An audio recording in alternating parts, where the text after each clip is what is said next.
Hello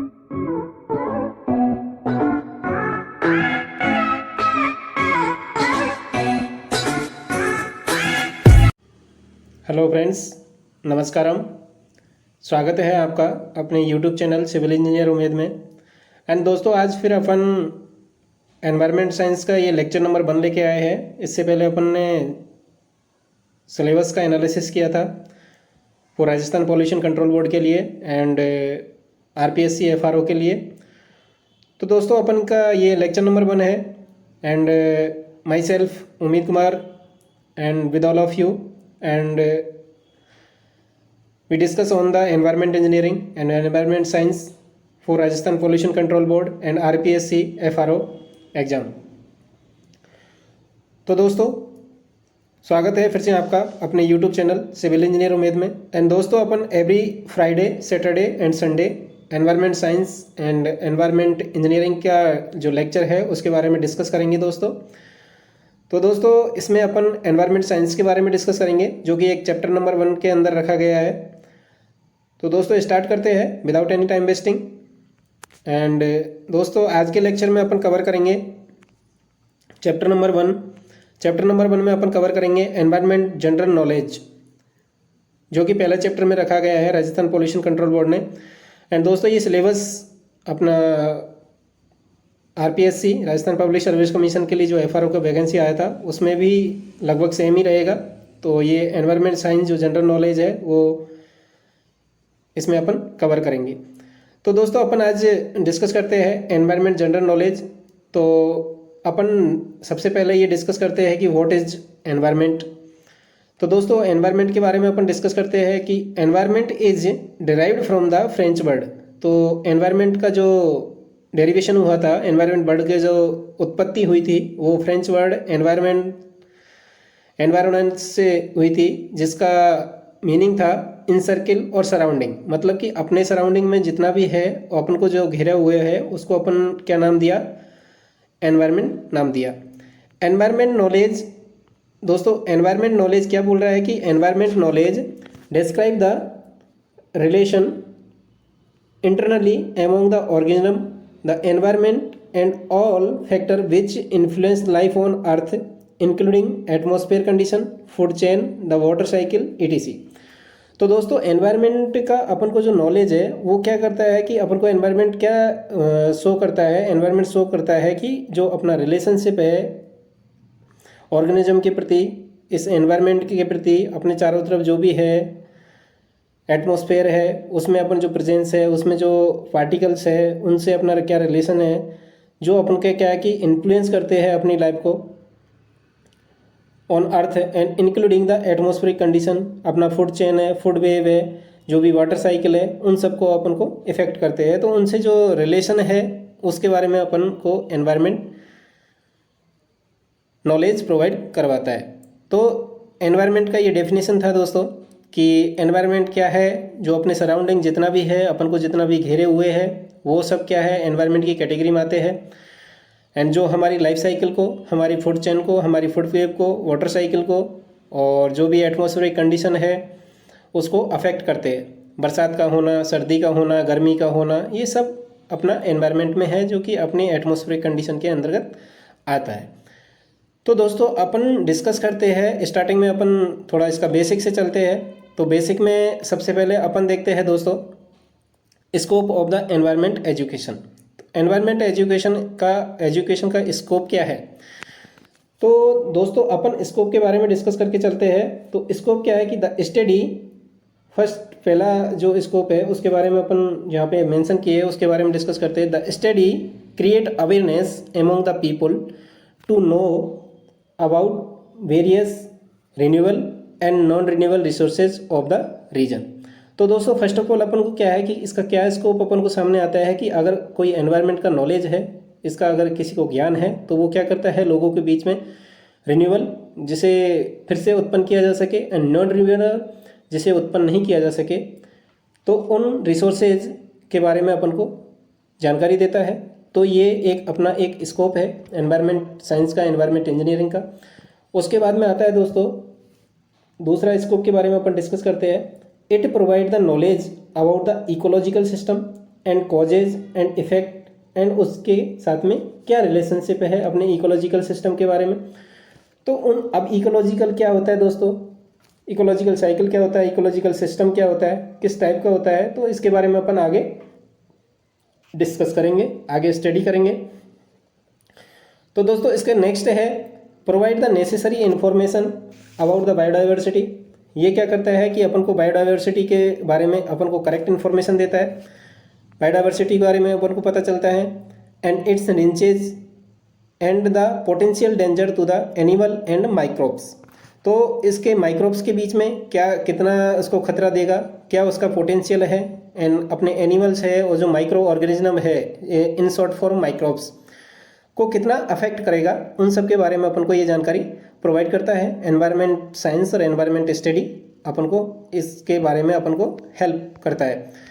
next है अपना scope दोस्तों, इसके बारे में स्कोप के बारे में बात करें तो दोस्तों नेक्स्ट है अपना study enable one to understand and causes and consequences due to the natural disaster and pollution and measure to minimize the effect।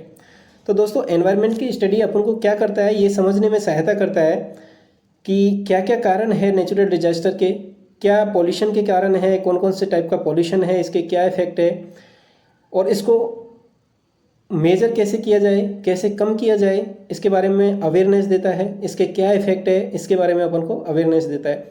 तो दोस्तों अभी अपन थोड़ा बेसिक से चल रहे हैं, बेसिक से चलते चलते इस लेक्चर में अपन थोड़ा लेवल इंक्रीज करेंगे, तो अपन को जो एनवायरनमेंट है उसके बारे में थोड़ा पता चले कि क्या है क्या नहीं है, कैसे ये अपने हेल्पफुल रहता है। तो नेक्स्ट है दोस्तों this study enables environmentally literate citizen by knowing the environment act, rights, rule and legislation etc। तो दोस्तों अपन को अगर एनवायरनमेंट साइंस के बारे में पता है, एनवायरनमेंट साइंस के बारे में अपन को पता है, तो ये स्टडी क्या करता है कि एनवायरनमेंट के बारे में अपन को लिटरेट करता है। कैसे लिटरेट करता है कि एनवायरनमेंट के कौन कौन से एक्ट है, क्या क्या राइट है, क्या क्या रूल है, मतलब कि अपन को किसी भी एनवायरनमेंट में रह रहे हैं, अपन किस टाइप के एनवायरनमेंट में रहते हैं तो उसके प्रति अपना ड्यूटी क्या है, अपना राइट क्या है, और कौन कौन से एक्ट है जिनके थ्रू अपन को एनवायरनमेंट को सेव कर सकते हैं, उसको नुकसान होने से बचा सकते हैं, तो उनके बारे में अपन को ये क्या करता है लिटरेट करता है। एंड क्या क्या लेजिस्लेशंस है। This study expose the problem of over population, health and hygienic condition. तो दोस्तों अपन को हेल्थ के बारे में, हाइजेनिक कंडीशन के बारे में, एंड पॉपुलेशन के क्या क्या रीजन है, उसके क्या क्या इफेक्ट रहेंगे अपने नेचर के ऊपर, एनवायरनमेंट के ऊपर क्या क्या नेचर रहेंगे, पॉपुलेशन का जो इंक्रीमेंट होगा, जो ग्रोथ होगा, वो अपना नेचर को, अपने एनवायरनमेंट को किस तरह से अफेक्ट करेगा, वो अपन को एनवायरनमेंट का एक स्टडी है, वो अपन को हेल्प करता है, अपन को लिटरेट करता है, अपन को अवेयरनेस करता है, एंड हमारी ड्यूटी क्या क्या है इसके प्रति कि हम एनवायरनमेंट को, अपने नेचर को बचा सकें, तो इसके बारे में अपन को डिटेल में बताता है। तो दोस्तों नेक्स्ट है it try to develop the economically eco friendly skills and technologies. तो दोस्तों जैसे ही जहाँ पे जिस चीज़ की कमी होती है, जहाँ पे जिस तरह की टेक्नोलॉजी की रिक्वायरमेंट होती है, जैसे कि कहीं पे ओवर पॉपुलेशन हो रहा है, वो क्या करेगा अपनी जो भी नेसेसिटी है उनको पूरा करने के लिए क्या करेगा, जैसे कि खाना पकाने के लिए लकड़ी चाहिए तो वो क्या करेंगे फॉरेस्ट का कट करेंगे, फॉरेस्ट कट करके उसको यूज़ करेंगे। तो वो नई टेक्नोलॉजी जैसे कि अपन गोबर गैस है उससे गैस प्रोड्यूस करे और अपने पेड़ों को नहीं काटे, तो ऐसे अपन को नई नई टेक्नोलॉजी स्किल्स डेवलप करने में, इको फ्रेंडली बनाने में, अपन को इको फ्रेंडली बनाने में, नई नई टेक्नोलॉजी डेवलप करने में, ये अपन को एनवायरनमेंट का जितना नॉलेज होगा उसी हिसाब से अपन उसके बारे में सोच सकेंगे। तो ठीक है दोस्तों, इस तरह से अपन को ये क्या करता है, ये स्कोप है जो अपन को डिफरेंट फील्ड में एनवायरनमेंट के बारे में अवेयर करता है। अब उसके बाद आता है दोस्तों इम्पोर्टेंस ऑफ एनवायरनमेंट स्टडी, कि क्या इम्पोर्टेंस है एनवायरनमेंट का स्टडी करने का, क्या इम्पोर्टेंस है। दोस्तों ये थोड़ा थ्योरेटिकल सब्जेक्ट है तो आपको थोड़ा ऐसा नहीं लगना चाहिए, क्योंकि बेसिक रहेगा। ये थ्योरेटिकल सब्जेक्ट में क्वेश्चन गलत होने के चांस सबसे ज़्यादा रहते हैं, तो इसको थोड़ा सा अच्छे से सुनना चाहिए और सुनना है बस कि क्या है क्या नहीं है। तो अभी दोस्तों आगे बढ़ते हैं, अपन importance of the environment study के बारे में पढ़ते हैं। तो दोस्तों इम्पोर्टेंस में है कि it make the citizen competent to the scientific work and to find out the practical solution to current environment problems. तो दोस्तों ये अपन को क्या करता है कि साइंटिफिक जो भी वर्क है उनको में हेल्प करता है। क्या क्या इंपॉर्टेंस है इसकी स्टडी की, तो इसका स्टडी करने के बाद अपन क्या करेंगे, एक साइंटिफिक वर्क है उनको करेंगे जिससे कि अपन को एनवायरनमेंट में जितने भी करंट की जो प्रॉब्लम है उनको सॉल्व कर सके। तो इस तरह से अपन को ये हेल्प करता है। एंड सेकंड है कि the citizen acquire the ability to analyse the environmental parameter like the aquatic, terrestrial and atmospheric system. तो दोस्तों जो भी अपना ये सिटीजन क्या करता है, एक्वायर द एबिलिटी एक्वायर करता है। ये इंपॉर्टेंस के अंदर आ गया कि क्या क्या इंपॉर्टेंस है। द एनवायरमेंट पैरामीटर, जो भी पैरामीटर्स है उनको एनालाइज करना, जैसे कि aquatic, terrestrial, atmospheric system and there interaction with the biosphere. अब दोस्तों बायोस्फीयर क्या होता है, दिमाग में आता है कि बायोस्फीयर, व्हाट इज बायोस्फीयर। तो अब दोस्तों अगर आगे थोड़ी देर में ही या दूसरे लेक्चर में पढ़ेंगे कि बायोस्फीयर क्या होता है। बायोस्फीयर दोस्तों कॉम्बिनेशन होता है, ये एक ट्रांजिशन पार्ट होता है या इंटरसेक्शन कॉमन पार्ट होता है जिसमें कि एटमॉस्फेयर, एटमॉस्फेयर, लिथोस्फेयर और हाइड्रोस्फेयर तीनों का कॉम्बिनेशन होता है जहाँ पे कि जीवन यापन संभव होता है। तो वो क्या है, अपना बायोस्फीयर को रिप्रेजेंट करता है, जहाँ पे कि लिविंग क्वांटिटी, लिविंग एंटिटी अपने नॉन लिविंग एंटिटी या कह सके कि बायोटिक और एबायोटिक के बीच में एक रिलेशन शो करता है, तो वो अपना बायोस्फीयर कहलाता है। तो दोस्तों अपना टॉपिक था कि इंपॉर्टेंस के अंदर, तो सिटीजन क्या करता है, ऐसी एबिलिटी को एक्वायर करता है जो एनालाइज कर सके। एंड एनवायरमेंट के जो भी पैरामीटर है, क्या क्या पैरामीटर है कि aquatic, terrestrial, atmospheric system, there interaction with the biosphere, कि बायोस्फीयर के साथ में क्या इंटरेक्शन है, एंड एटमॉस्फेयर। एंड उसके बाद में नेक्स्ट आता है दोस्तों कि environment study deal with the every issue that affect on the organism. तो दोस्तों अपना एनवायरनमेंट की जो स्टडी है वो उसका ये भी इम्पोर्टेंस आता है कि वो क्या करता है, डील करता है जो भी इशू होते हैं, जो भी प्रॉब्लम्स होती है अपने ऑर्गेनिजम्स के अंदर।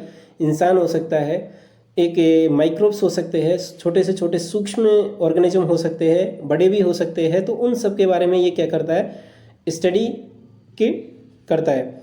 ठीक है दोस्तों, आगे आता है दोस्तों, it's multidisciplinary approach that help our natural world and human impact on its integrity. तो ये क्या है दोस्तों, एक तरह से मल्टीडिसिप्लिनरी अप्रोच है एनवायरनमेंट का स्टडी, जिससे कि अपन डिफरेंट कमेटी गठित है जो एनवायरनमेंट के प्रति, एनजीओ जो है वो भी काम कर रही है। तो क्या है कि it's multidisciplinary approach that help our natural world and human impact on its integrity. तो दोस्तों ये सारा कुछ बताता है कि ह्यूमन के ऊपर क्या इम्पैक्ट होगा, उसके इंटीग्रिटी का क्या इफेक्ट होगा। तो इन सब के बारे में क्या है, एनवायरनमेंट की अपन को इम्पोर्टेंस समझ में आती है कि अपना नेचुरल वर्ल्ड है उसको कैसे सेव किया जाए, उसको कैसे डिस्ट्रॉय होने से बचाया जा सके। तो इन सब के बारे में अपन को क्या है, ये इम्पोर्टेंस के बारे में सूचना देता है। दोस्तों नेक्स्ट है अपना इकोसिस्टम।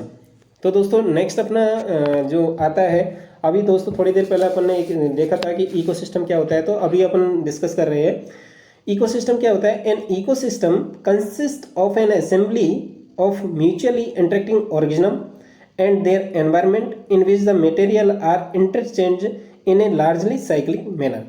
तो दोस्तों ये क्या है कि किसी भी जगह पे, किसी भी पर्टिकुलर जगह पे जो किसी भी मतलब कि एक असेंबली है जो म्यूचुअली क्या करता है, इंटरेक्शन करता है, कोई भी ऑर्गेनिज्म है या फिर एनवायरनमेंट के प्रति अपना इंटरेक्शन को शो करता है। एंड और जो अपना इंटरचेंज करता है एक तरह से, जैसे कि मैं एनवायरनमेंट में रह रहा हूँ, मैं एक लिविंग ऑर्गेनिज्म हूँ। अगर मैं किसी नॉन लिविंग, जैसे कि मेरे को खाना पकाने के लिए लकड़ी की ज़रूरत है, या फिर मेरे को घर बनाने के लिए स्टोन की ज़रूरत है, या फिर ब्रिक्स की ज़रूरत है, तो मैं क्या करता हूँ, इसकी सेकंड डेफिनेशन से अपन ईजिली समझ सकते हैं। तो मेरा उनके साथ में जो रिलेशन को शो कर रहा है वो क्या रहा है, इकोसिस्टम को रिप्रेजेंट कर रहा है। तो दोस्तों अपन इसमें इकोसिस्टम को इजीली समझ सकते हैं कि सेकंड डेफिनेशन से कि are living and non living things in an area is called the ecosystem. तो मतलब कि किसी भी पर्टिकुलर एरिया में जितना भी मेरा लिविंग ऑर्गेनिज्म है एंड नॉन लिविंग ऑर्गेनिज्म है और ऑर्गेनिज्म है, और उन दोनों का जो रिलेशनशिप है, उन दोनों का जो रिलेशन है, और जो वहाँ पे जो रह रहे हैं, किस तरह से रह रहे हैं, किस तरह से अपना या एनर्जी या फूड है को एक दूसरे से इंटरचेंज कर रहे हैं, तो उसके बारे में जो अपन को इन्फॉर्मेशन देता है वो उस सिस्टम को क्या बोलते हैं अपन, इको सिस्टम। ठीक है दोस्तों, अब दोस्तों आगे बात करते हैं कि इकोसिस्टम टर्म है वो किसने ऑर्गेनाइज की थी, किसने डेवलप की थी। तो this term developed by the AG Tansley. तो ये कभी कभी इंपॉर्टेंट है दोस्तों, क्वेश्चन में आ जाता है कि जो इकोलॉजी की जो इकोसिस्टम की जो टर्म है, ये term developed by the AG Tansley and this term described by the EP Odum. Develop तो किसने किया था, एजी टेंसले ने किया था, एंड डिस्क्राइब किसने किया था इस टर्म को, ईपी ओडम ने किया था। तो दोस्तों इस तरह से अपन को इसको याद रखना है। अब दोस्तों आगे चलते हैं अपन टाइप ऑफ इको सिस्टम। तो दोस्तों ये अपना एक इम्पोर्टेंट है, इसको स्टडी करते हैं टाइप ऑफ इकोसिस्टम के बारे में। तो टाइप ऑफ इकोसिस्टम दोस्तों मेनली दो तरह का होता है, जिसमें पहला नेचुरल होता है और दूसरा आर्टिफिशियल होता है। तो दोस्तों अपन इसके बारे में देख सकते हैं कि पहला नेचुरल होता है और दूसरा क्या होता है, आर्टिफिशियल होता है। लेकिन दोस्तों नेचुरल को भी दो कैटेगराइज में डिवाइड किया है अपन ने इकोसिस्टम को, कि जिसमें कि पहला टेरेस्ट्रियल है, दूसरा एक्वेटिक है। तो दोस्तों टेरेस्ट्रियल है जो अपने धरातलीय है, सतही तरह का इकोसिस्टम है, उसके अंदर अपन कौन कौन से पार्ट इंक्लूड करते हैं, जो जिसमें मतलब एक्वेटिक लाइफ के साथ में उसका कोई भी रिलेशन नहीं है, वो अपन ने टेरेस्ट्रियल के अंदर रखा। जैसे कि फॉरेस्ट है, डेजर्ट है, ग्रासलैंड है, हिमालयन रीजन है और अर्थ है। तो टेरेस्ट्रियल में अर्थ है जो लार्जेस्ट इकोसिस्टम माना जाता है अपना अर्थ। तो इस तरह से जो नेचुरल का पहला पार्ट था दोस्तों टेरेस्ट्रियल, जिसको अपन ने डिफरेंट कैटेगराइज किया था, फॉरेस्ट के अंदर, डेजर्ट के अंदर, ग्रासलैंड के अंदर, हिमालयन रीजन के अंदर, एंड अर्थ है जो सबसे बड़ा इकोसिस्टम माना जाता है। उसी तरह ही दोस्तों अपन बात करते हैं एक्वेटिक इकोसिस्टम के बारे में। तो एक्वेटिक इकोसिस्टम में क्या क्या आ जाता है दोस्तों, अपना ओशियन है, पॉन्ड है, रिवर है एंड लेक है।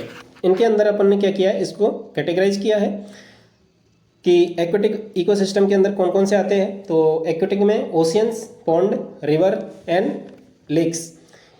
जो भी एक्वेटिक लाइफ है, जो एक्वेटिक लिविंग और नॉन लिविंग के बीच में रिलेशन शो करता है, वो एक्वेटिक इकोसिस्टम के अंदर अपन ने कैटेगराइज किया है। उसके बाद में है दोस्तों आर्टिफिशियल में है अपना जो अपन ह्यूमन मेड, मैन मेड जो भी अपना इकोसिस्टम है, उसको अपन इसके अंदर आर्टिफिशियल रखा है। जैसे कि चिड़ियाघर होता है, जू, बॉटनिकल गार्डन होता है, फिश एक्वेरियम होता है। तो इन सबको अपन ने किसके अंदर रखा है दोस्तों, आर्टिफिशियल इकोसिस्टम के अंदर रखा है। तो दोस्तों ये अपना एक इकोसिस्टम का टाइप ऑफ इकोसिस्टम था। दोस्तों अपन बहुत स्लो चल रहे हैं, आप नोट्स अच्छे से बना लो, पूरा वीडियो देख के बनाओ, दोस्तों के साथ में शेयर करो। And Rajasthan pollution control board के लिए ये जनरल साइंस है, मतलब कि एक तरह से एनवायरमेंटल साइंस है जिसका अपन स्टडी कर रहे हैं। उसके बाद में दोस्तों चैप्टर 2 से अपना चालू हो जाता है टेक्निकल एनवायरनमेंट, जिसको अपन अच्छे से कवर करेंगे, और इसको भी एनवायरमेंटल साइंस है, इसको अपन भी अच्छे से कवर करेंगे। और दोस्तों every Friday, Saturday and Sunday evening आपको वीडियो अपलोड कर दूंगा मैं, यानी कि सप्ते में 3 दिन अपन राजस्थान पॉल्यूशन कंट्रोल बोर्ड के लिए और जो अपना आरपीएससी एफआरओ के लिए जो साइंस थी, एनवायरमेंट साइंस थी, उसको अपन कवर करेंगे एंड एग्जाम से पहले ही अपन कवर करने की कोशिश करेंगे। तो दोस्तों नेक्स्ट आता है अपना कंपोनेंट ऑफ इकोसिस्टम। तो दोस्तों आगे बढ़ते हैं। ये उम्मीद करता हूँ कि आपको अच्छे से समझ में आया होगा। टाइप ऑफ इकोसिस्टम जो दो तरह का होता है, नेचुरल और आर्टिफिशियल। नेचुरल को मैंने टेरेस्ट्रियल और एक्वेटिक के अंदर डिवाइड किया है। टेरेस्ट्रियल धरातलीय सतह के बारे में, एक्वेटिक पानी के अंदर जो इकोसिस्टम है उसको, और आर्टिफिशियल जो मैन मेड है, ह्यूमन मेड के द्वारा है, उसको अपन ने आर्टिफिशियल इकोसिस्टम के अंदर रखा है। तो दोस्तों आगे बढ़ते हैं। जैसे कि मैंने बताया था आपको कि कंपोनेंट ऑफ द इकोसिस्टम। तो दोस्तों कंपोनेंट और इकोसिस्टम के अंदर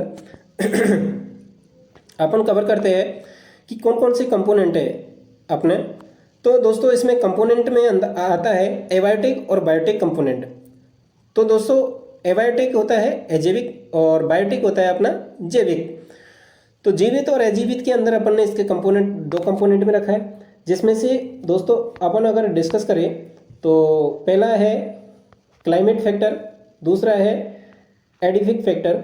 तो दोस्तों क्लाइमेट के अंदर क्या आता है, क्लाइमेट मतलब अपना जो किसी भी जगह का, किसी भी धरातलीय सतह का जो क्लाइमेट है, वो एक कंपोनेंट है अपना इकोसिस्टम का, जो उसको इकोसिस्टम में इंक्लूड किया जाता है। जैसे कि रेन है, लाइट है, वाइंड है एंड उस जगह का टेम्परेचर है, यानी कि rain, light, wind and temperature, इनको अपन ने क्या किया, क्लाइमेट फैक्टर के अंदर रखा। एंड एडिफिक फैक्टर के अंदर अपन ने soil, pH value, minerals and topography, इन सबको अपन ने एडिफिक फैक्टर के अंदर रखा। और ये क्या, किसके अंदर, एबायोटिक कंपोनेंट के अंदर रखा है। तो दोस्तों अपन को पता चल गया है कि एबायोटिक के अंदर अपन ने कौन कौन से फैक्टर रखे। अब बात करते हैं दोस्तों बायोटिक कंपोनेंट के अंदर। तो दोस्तों बायोटिक कंपोनेंट के अंदर पहला है प्रोड्यूसर, कंज्यूमर एंड डीकम्पोजर। तो दोस्तों प्रोड्यूसर को मैं क्या बोलूँगा, ऑटोट्रोपिक, कंज्यूमर को क्या बोलूँगा, हेट्रोट्रोपिक, एंड डीकम्पोजर होता है उसको स्पेक्ट्रोट्रोपिक बोलूँगा मैं दोस्तों।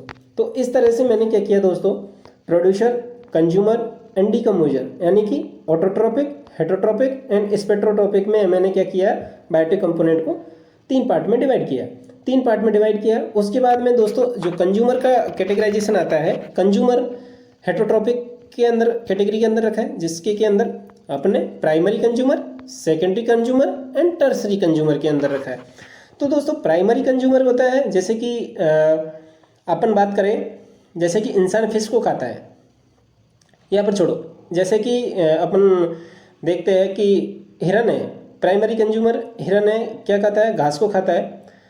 घास क्या करता है, फोटोसिंथेसिस, जो कि प्रोड्यूसर होता है। प्रोड्यूसर के बाद में हिरन को शेर खाता है, शेर को कुछ अपना डीकम्पोजर खाता है। तो ऐसे इसमें क्या किया, प्राइमरी, सेकेंडरी और टर्सरी के अंदर डिवाइड किया है।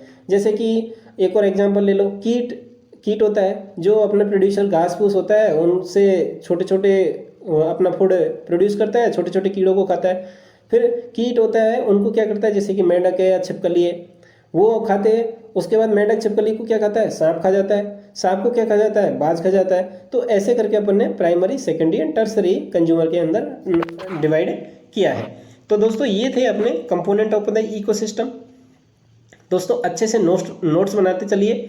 मैंने अच्छे से मेरे हैंड रिटन नोट्स बनाए हैं, डिफरेंट साइट से, डिफरेंट बुक से, डिफरेंट से एनालिसिस करके, और आपको शॉर्ट एंड शूट नोट्स आप मैं अवेलेबल करवाऊंगा। तो दोस्तों इस तरह से आपको नोट्स अवेलेबल करवाता रहूँगा। उसके बाद में दोस्तों आता है इकोलॉजी। इकोलॉजी भी एक टर्म आई थी। तो इकोलॉजी क्या होता है दोस्तों, अपन ने इकोसिस्टम के बारे में पढ़ा। अच्छे से आप वीडियो को आराम से सुनिए, आराम से देखिए, मैं अच्छे से समझाने की कोशिश कर रहा हूँ दोस्तों। एंड ये इकोलॉजी के बारे में बात करते हैं। ऐसे ही अपन ने इकोसिस्टम के बारे में बात की थी, उसमें टाइप ऑफ इकोसिस्टम के बारे में एनालाइज किया था, और कंपोनेंट ऑफ द इकोसिस्टम के बारे में बात किया था। तो अपन को यहाँ से डेफिनेशन से भी क्वेश्चन आ जाता है कभी कभी दोस्तों, कंपोनेंट में आ जाता है। तो इस तरह से अपन अब चलते हैं इकोलॉजी के बारे में पढ़ते हैं। तो दोस्तों इकोलॉजी क्या है कि ecology it is the study of how organism interact with one another and with their physical environment. तो दोस्तों अपन ने इकोसिस्टम में क्या पढ़ा था कि जितने भी लिविंग और नॉन लिविंग ऑर्गेनिज्म है उनका अपन एनालॉजी स्टडी करते हैं। तो वो इकोसिस्टम को मतलब किसी भी प्लेस में, किसी भी पर्टिकुलर प्लेस पे जो बायोटिक और एबायोटिक कंपोनेंट है उनके बारे में अपन जो स्टडी करते हैं वो अपना किसके अंदर आता है, इकोसिस्टम के अंदर आता है। लेकिन जो ऑर्गेनिज्म रह रहे हैं वहाँ पे, किसी भी पर्टिकुलर प्लेस पे रह रहे हैं, वो कैसे इंटरेक्ट करते हैं एक दूसरे से, how organism interact with each other with their physical environment, तो वो अपना किसके अंदर आता है दोस्तों, इकोलॉजी के अंदर आता है। तो दोस्तों आगे बढ़ते हैं। The study of ecosystem is known as the ecology. Ecosystem की स्टडी तो अब मैंने बताया था कि biotic, abiotic, living, non living उसके अंदर थे, उन वो कैसे इंटरेक्ट करते हैं, मतलब कि स्टडी ऑफ इकोसिस्टम क्या बोला, इकोलॉजी बोला। तो इसे मॉडर्न इकोलॉजी के नाम से भी जाना जाता है कि अपने इकोसिस्टम की स्टडी कर रहे हैं तो उसको मॉडर्न इकोलॉजी के नाम से भी जान सकते हैं। इकोलॉजी 2 वर्ड से मिलकर बना है, ओइकोस एंड लोगोस। लोगोस का मतलब होता है स्टडी एंड ओकियोस का मतलब होता है हैबिटेशन। जितना भी वहाँ पे हैबिटेंट है उनका स्टडी है वो अपना क्या कहलाता है, इकोलॉजी कहलाता है। दोस्तों जो इकोलॉजी टर्म है वो किसके द्वारा दी गई है, अर्नेस्ट हैकल के द्वारा दी गई थी, यानी कि this term is given by the Ernest Haeckel. तो दोस्तों इकोलॉजी का जो टर्मिनोलॉजी था वो किसके द्वारा दिया गया था, अर्नेस्ट हैकल के द्वारा दिया गया था। एंड दोस्तों father of the modern ecology जो अपन ने बोला था कि the study of ecosystem is known as the modern ecology. तो दोस्तों जो अपना फादर ऑफ मॉडर्न इकोलॉजी है उसको ईगन पी ओडियम, इसको शॉर्ट में बोलते हैं ईपी ओडम। तो दोस्तों अपन इसका फुल फॉर्म क्या है, फुल नाम क्या है, EUGEN यानी ईगन पी ओडम, जो father of the modern ecology कहलाते हैं। और father of the Indian ecology, जो इंडिया के हैं इंडियन इकोलॉजी का, उन्होंने रामदेव मिश्रा को अपन father of the modern ecology, father of the Indian ecology के नाम से जानते हैं, जिसका नाम है रामदेव मिश्रा। तो दोस्तों अब इसके बाद में ये अपन ने डेफिनेशन पढ़ ली थी, उसके बाद में अपन एक और डेफिनेशन पढ़ते हैं कि द ब्रांच ऑफ बायोलॉजी, ये क्या बोल रहा है, the branch of the biology that deal with the relation between the living organism and their environment.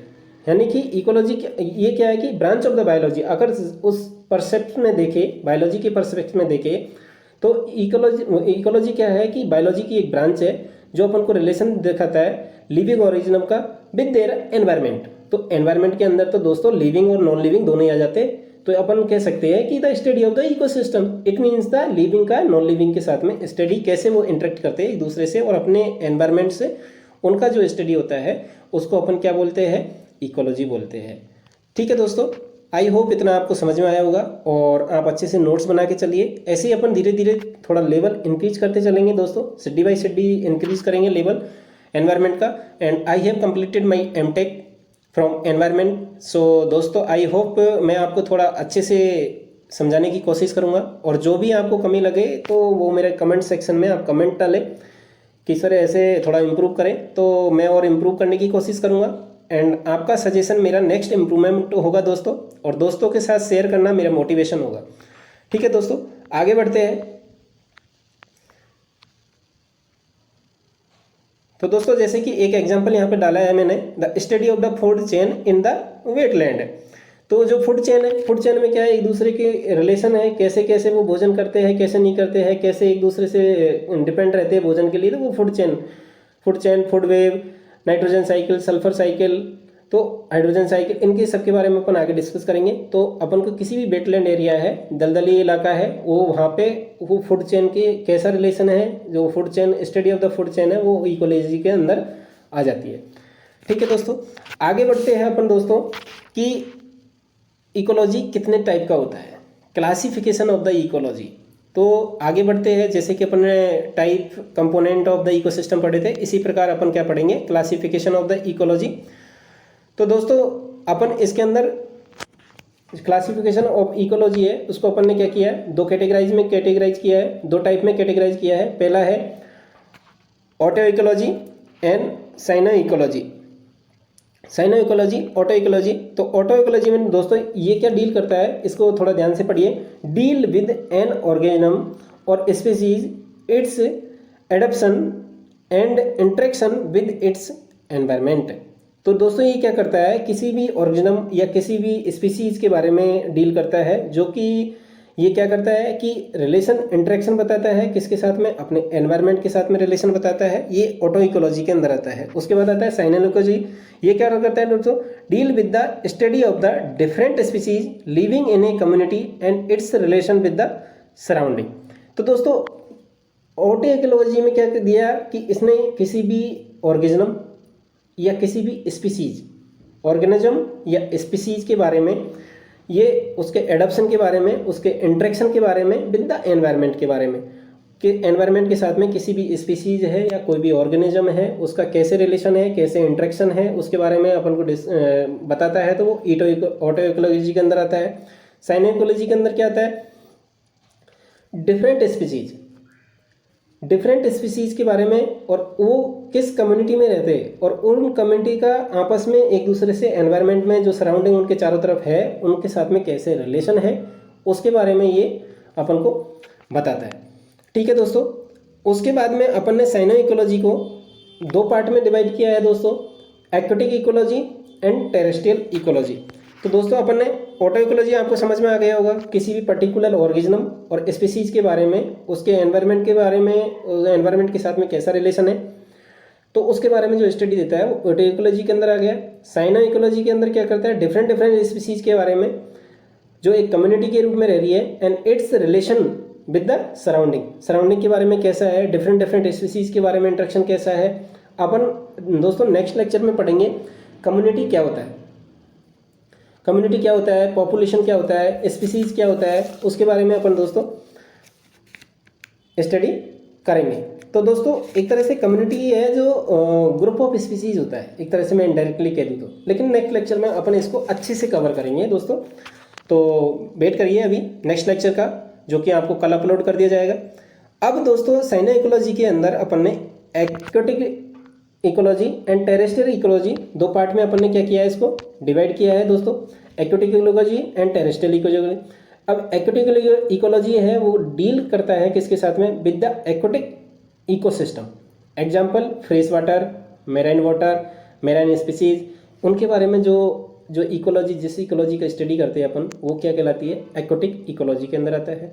And terrestrial ecology के अंदर क्या आता है, deal with the terrestrial ecosystem. Forest है, ग्रासलैंड है, अपन ने देखा हिमालयन रीजन है, अर्थ है, उन सब के बारे में जो स्टडी है वो टेरेस्ट्रियल इकोलॉजी के अंदर अपन ने स्टडी किया है। और इकोलॉजी अपन देख ही चुके हैं कि study of the ecosystem is called the ecology. अब दोस्तों अपना नेक्स्ट टॉपिक है जो स्टार्ट होता है प्रोडक्टिविटी इन द एनवायरनमेंट। अब दोस्तों प्रोडक्टिविटी होता क्या है, अब प्रोडक्टिविटी की जनरली बात करें तो एक तरह से अपन कह सकते हैं कि क्या प्रोडक्टिविटी है, कितनी उत्पादक प्रोडक्टिव कैपेसिटी, उत्पादक क्षमता, एनर्जी प्रोडक्शन, प्रोडक्टिविटी कितना है, एक तरह से ये मार्केटिंग टर्मिनोलॉजी को रिप्रेजेंट करता है। लेकिन दोस्तों एनवायरनमेंट पर्सपेक्टिव से अपन इसको देखते हैं कि प्रोडक्टिविटी इन द एनवायरनमेंट।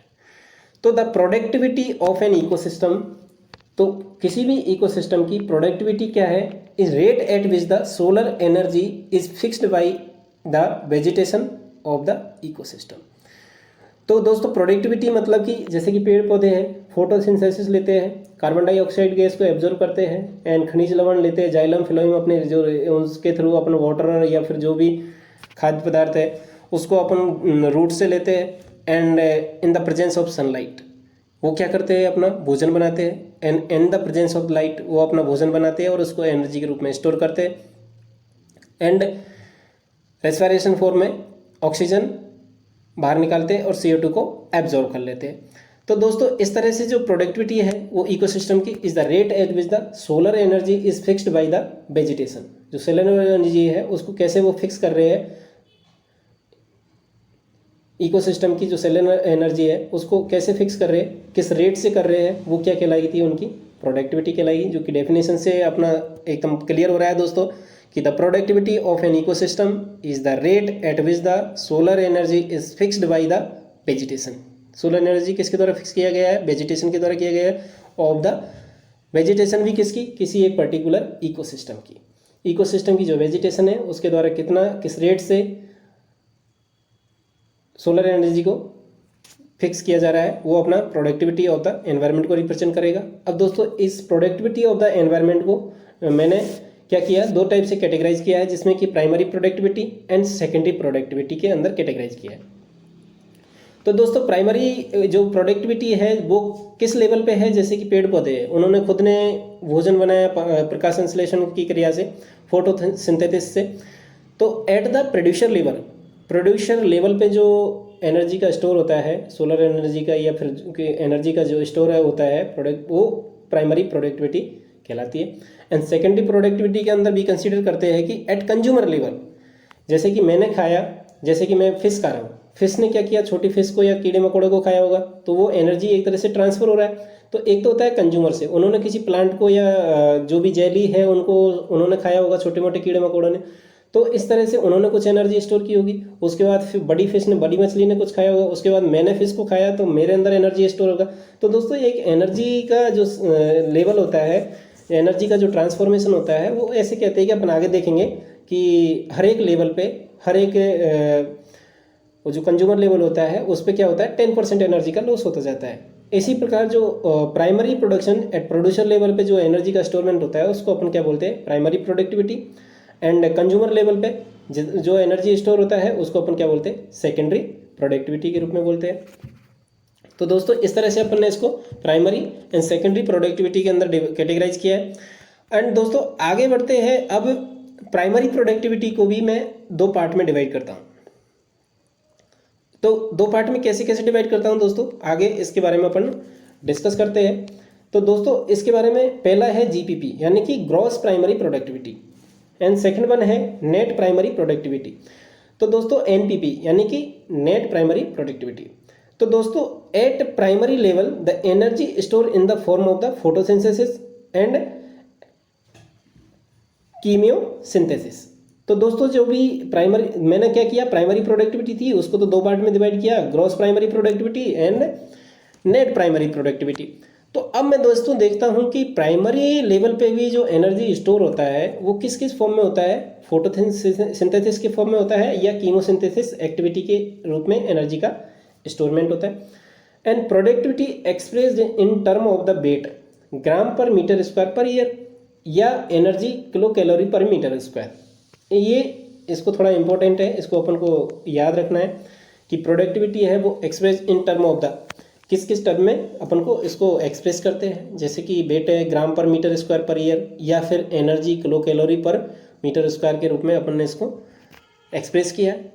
तो दोस्तों ये आगे एक फॉर्मूला है कि अगर मेरे को नेट प्रोडक्टिविटी निकालनी है, नेट प्राइमरी प्रोडक्टिविटी निकालनी है, तो ग्रॉस प्राइमरी प्रोडक्टिविटी में से जो भी सम लॉसेज होते हैं, जैसे कि यार मैं खाना खा रहा हूँ तो मैं खाना खाता हूँ तो ये थोड़ी है कि 100% एनर्जी मेरे बॉडी को स्टोर हो जाएगा, कुछ एनर्जी लॉस भी होता है, खाना पकाते टाइम लॉस हो जाता है, कुछ विटामिन्स होते हैं जो पानी में घुल जाते हैं, उसी प्रकार पेड़ पौधे भी खाना बनाते हैं तो उसमें से कुछ लॉस हो जाता है। तो जो भी सम लॉसेज होते हैं रेस्पिरेशन प्रोसेस में या कुछ में भी, तो उन लॉसेज को अगर मैं माइनस कर देता हूँ ग्रॉस टोटल प्राइमरी प्रोडक्टिविटी में तो मेरे पास में क्या आ जाती है, नेट प्राइमरी प्रोडक्टिविटी आ जाती है दोस्तों। तो दोस्तों आज के लिए इतना ही, बने रहिए मेरे साथ में एंड ऐसे ही दोस्तों के साथ शेयर करते रहिए। And Rajasthan pollution control board and RPSC forest research officer जो भी है, एफआरओ फॉरेस्ट रिसर्च ऑफिसर के लिए आरपीएससी के लिए जो वैकेंसी आई थी जिसमें कि साइंस का एक पार्ट था जनरल साइंस का, तो उसको भी अपन कवर करेंगे, उसमें जो सिलेबस है उसको भी कवर करते चलेंगे। ये पहला चैप्टर है जो दोनों में कवर हो जाएगा, उसके बाद में टेक्निकल अपना एनवायरनमेंट इंजीनियरिंग स्टार्ट हो जाएगा। दोस्तों आज के लिए इतना ही, बने रहिए मेरे साथ में। Thanks for watching this video and your suggestion will be my next improvement and your share and subscription is my motivation. So दोस्तों ऐसे ही मेरा मोटिवेशन बढ़ाते रहिए एंड मेरे अंदर इम्प्रूवमेंट करते रहिए, मेरे मतलब लेक्चर नोट्स के अंदर इम्प्रूवमेंट करवाते रहिए जिससे कि मैं आपको और अच्छे से एक्सप्लेन कर सकूं। तो दोस्तों आज के ये फर्स्ट लेक्चर में आज इतना ही। अपन आगे स्टडी करेंगे structure of the organisation level in nature, जो भी नेचर का जो ऑर्गेनाइजेशन लेवल था उसका क्या स्ट्रक्चर है, कौन कौन से स्पीसीज है, कौन कौन से पॉपुलेशन है, क्या कम्युनिटी है, इकोसिस्टम क्या है, तो इनके बारे में अपन कल से स्टडी करेंगे। आज के लिए इतना ही दोस्तों, और अच्छे से नोट्स बनाते रहिए क्योंकि एनवायरनमेंट है, थोड़ा सिलेबस काफ़ी वास्ट है, और नोट्स बनाइए एक अच्छे से प्रॉपर पेन कॉपी लाके या रजिस्टर लाके किसी भी प्रकार के A4 साइज़ के पेपर में कैसे भी कंटेंट बनाइए, लेकिन अपने नोट्स प्रॉपर बनाइए क्योंकि दोस्तों मैं इतनी मेहनत कर रहा हूँ तो आप भी नोट्स बना लीजिए अपने। और जो भी आगे आने वाले टाइम में अपन क्वेश्चन सीरीज भी लाएंगे एनवायरनमेंट से रिलेटेड, तो उनको भी आप अच्छे से कवर करिए। तो दोस्तों आज के लिए इतना ही एंड थैंक्स फॉर वाचिंग। मिलते हैं नेक्स्ट वीडियो में, कल नेक्स्ट वीडियो अपलोड कर देंगे दोस्तों। थैंक यू दोस्तों।